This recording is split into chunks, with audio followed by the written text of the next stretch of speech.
araw ng Fire Prevention Month, isang malaking sunog ang sumiklab sa isang barangay sa Parañaque.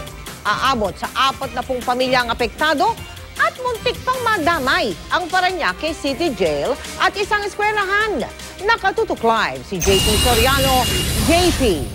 At Mel, sa pinaka-latest nga information mula sa BFP Parañaque ay posible nagsimula ang sunog na yan sa isang kisame ng isang bahay kanina at kahit nga abot sa may 40 bahay ang nawala ng tirahan ay hindi pa natin sila nakikita sa itinakdang evacuation center para sa kanila.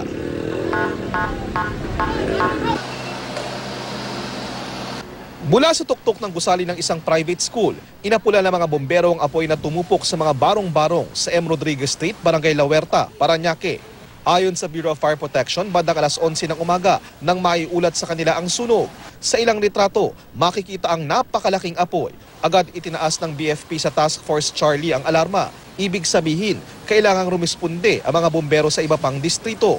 Katabi lang ng sunog ang Parañaque City Jail na mabutit hindi nadamay. Consider natin ang jail.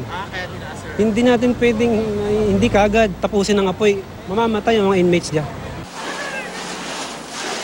Ayon sa Parañaque City Government, aabot sa 10 hanggang 20 bahay ang natupok. 40 pamilya ang apektado. Paano nag-umpisa yung pumutok daw po yung na rice cooker. Okay. Tapos bigla pong umapoy na lahat. Nagkalat na po. Pasado alas 12 ng tanghali nang itiklara itong fire under control. Pero biglang nagpanik ang ilang residente nang may nakita pang apoy sa isang bahay. Kuya! Doon! Kuya! Doon na lumalabas ang apoy! Kuya!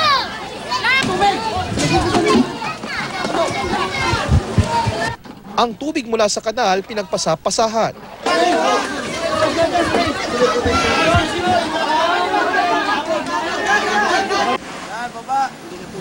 Kinabahan din ang mga guro ng katabing St. Paul College.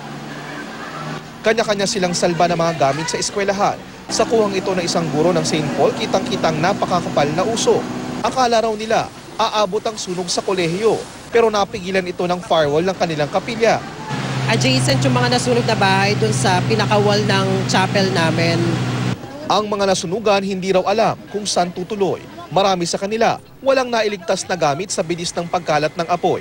Kung mayroon po tutulong sa amin, maraming po salamat. Sana po tulungan nyo na lang po yung nasunugan sa amin. Aabot sa 300,000 pesos ang halaga ng pinsala. Ang Parañaque City Government nakiusap na raw sa Maynilad na wag munang ituloy ang scheduled disconnection ng water supply dito. May ayuda ring ibibigay. Delikado rito, hindi pa natin bibigyan sila ng go signal na pumunta sa loob kasi yung structure, mahina yung structure eh.